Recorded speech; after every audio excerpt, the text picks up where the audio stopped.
The courtroom was silent, yet the air felt heavier than a storm cloud ready to break.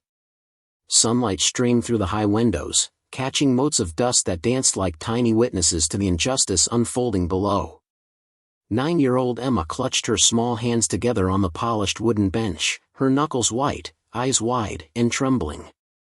She had come here hoping for protection, for someone to finally hear her voice, but the judge's cold eyes scanned the files with a bored indifference that made her heart sink.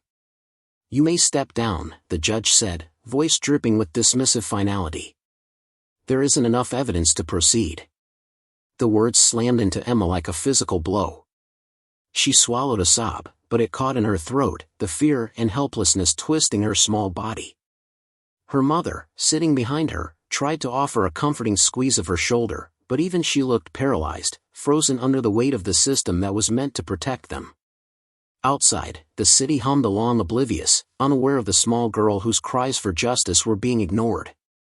A sharp gasp escaped from the gallery, a sound so fragile, yet so loud in the suffocating courtroom. 9 bikers, clad in leather jackets and steel-toed boots, had quietly taken seats at the back. They didn't need to speak, their presence alone was a statement, a storm brewing in human form. Each one's eyes were fixed on the judge, unwavering, as if reading the thought that had frozen Emma: "Who'll stand for me if not these strangers?" Emma's lips quivered as she whispered to herself, "Please, someone, do something." And then, the first engine roared, not outside, but in her imagination, in the hearts of the 9 men who had devoted their lives to standing for those who couldn't stand for themselves. That single, internal roar carried with it a promise: justice would not be silenced. Not today. Not ever. The tension thickened. Papers rustled, pens scratched, yet nothing in the world could drown out the sound of what was coming, a force that no judge, no corrupt official, no coward could ignore. 9 riders, bound by loyalty and fury, were about to change everything. Emma blinked, sensing a spark of hope flicker inside her chest. The kind of hope that doesn't ask questions, that doesn't waver, it simply knows that justice is on its way. Emma had always been a bright, cheerful child, the kind who noticed every detail: the flutter of a bird's wing outside her window, the way sunlight pooled on the floor in the mornings, the gentle hum of her mother's lullaby at night. But the world she had known, filled with warmth and laughter, had been quietly stolen from her. Her stepfather, a man whose charm had a darkness too vile to name, had made their home a place of fear. Each day was a careful balancing act: smile just enough to avoid suspicion, speak softly to stay invisible, and pray that the next moment didn't bring another shadow of violence. Her mother, once full of life and laughter herself, had become a silent spectator, paralyzed by years of threats, manipulation, and the crushing weight of helplessness. She wanted to protect Emma, to scream at the top of her lungs and tell the world the truth, but fear had shackled her voice. Every attempt to report the abuse was met with delays, bureaucracy, and cold indifference. The system, meant to safeguard the vulnerable, had betrayed them at every turn. Emma's school became both her refuge and her prison. Teachers noticed her withdrawn demeanor but chalked it up to shyness. Classmates whispered about the bruises she had beneath long sleeves, but no one asked, and she never volunteered the truth. The secrecy had been drilled into her like a mantra: don't speak. Don't tell. Don't hope. But something inside her refused to extinguish completely. The night she finally confided in her guidance counselor, trembling and sobbing, was the night a tiny spark of courage took root. She spoke of the fear, the pain, and the countless moments she had spent praying for someone, anyone, to notice. Her counselor listened, eyes widening in horror, and promised to act. Yet even with official paperwork filed and reports sent, the wheels of justice moved so slowly that Emma's hope began to flicker again, teetering on the edge of despair. The day of the hearing arrived like a grim shadow over her fragile optimism. Emma had dressed carefully, her favorite blue dress, the one her mother had bought for her birthday, a small armor of innocence and courage. Her mother held her hand tightly as they entered the courtroom, each step echoing ominously against the cold marble floors. They were met with stares, whispers, and the subtle sneers of those who had grown numb to tragedy. And then, the ultimate blow: the judge, a man whose face was a mask of indifference, signaled dismissal. Emma felt as though the room itself had tilted, the walls pressing closer, suffocating her in disbelief. Every plea, every tear, every desperate hope seemed crushed under the weight of that single sentence: case dismissed. Outside the courtroom, the world went on as usual: traffic, chatter, life. But inside, Emma's heart shattered. And yet, unbeknownst to her, forces far stronger than the slow grind of legal indifference were already mobilizing. 9 bikers, guardians of the vulnerable and warriors of justice, were about to enter her world, ready to tilt the balance in a way no law could. The threads of fate were weaving themselves, the first hints of a reckoning that would not be denied. Emma's story, her pain, her courage, it was about to ignite something unstoppable. The stepfather's smile that day was thin, predatory, a shadow that seemed to crawl across the courtroom walls. He leaned back in his chair, hands folded, eyes gleaming with the satisfaction of knowing the law had, yet again, failed. Every dismissed case, every overlooked complaint, only emboldened him. In his mind, Emma's fear was a weapon, her silence a shield for his crimes.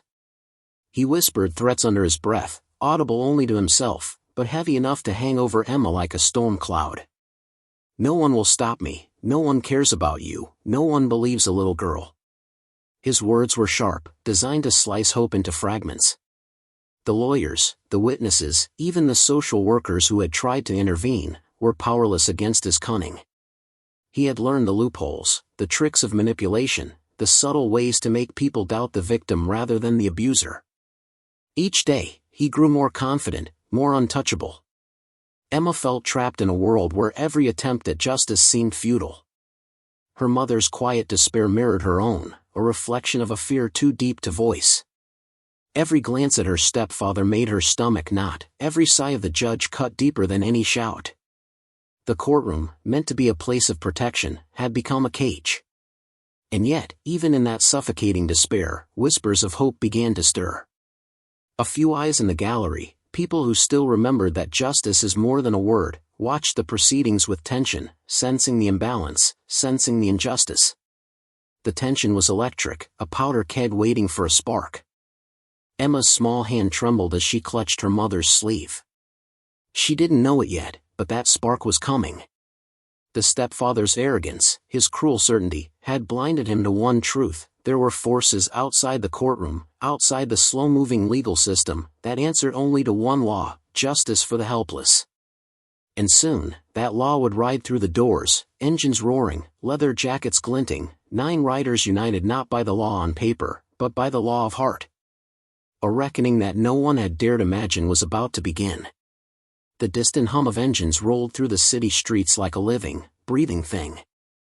It started as a low vibration, almost imperceptible, but it grew with each heartbeat, reverberating through the sidewalks, through the courthouse walls, and deep into the very bones of those inside. Emma's ears perked up at the sound. Someone, was coming. The courtroom doors burst open with sudden force, a metallic slam that made the air itself shiver. 9 bikers stood framed in the light streaming from the hallway, their silhouettes sharp and commanding. Leather jackets glinted under the harsh courtroom lights, chrome buckles catching the gleam like tiny signals of defiance. Boots struck the polished floor in unison, a rhythm that was both intimidating and reassuring. Their presence was cinematic, an unstoppable force that demanded attention. No one spoke, no one dared. The judge's usual aura of control faltered as he met their eyes, each pair cold, unflinching, and alive with purpose. There was a message in their silence: we are here. Justice will not be denied.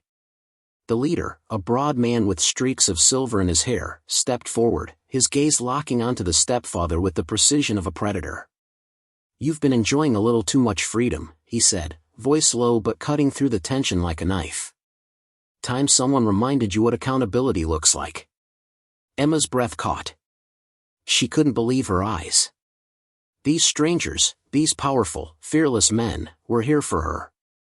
Her heart pounded, hope flooding in with the force of a breaking dam. For the first time in months, maybe years, she felt seen. Truly seen. The other bikers spread out across the room, their presence forming an unspoken shield around Emma and her mother. Each one exuded unity and purpose, a silent promise that no harm would come to her while they were here. Their eyes, hardened by years of battles fought for the defenseless, softened only for her, a flicker of warmth in a room thick with fear. One of the bikers, a younger man with a determined glare, knelt to Emma's level. "It's okay," he murmured. "You don't have to be afraid anymore. We've got you." The simple words, paired with the strength radiating from their presence, felt like a lifeline thrown into a turbulent sea. The judge shuffled papers, attempting to regain composure, but the air had shifted irrevocably. He wasn't just facing 9 bikers, he was facing the weight of justice itself, the kind that no paperwork, no loophole, and no arrogance could deny. Outside, the Engine's growl continued, a reminder that this force of reckoning extended beyond the courtroom, beyond the city, beyond anything the stepfather could control. It was a storm he had no hope of weathering.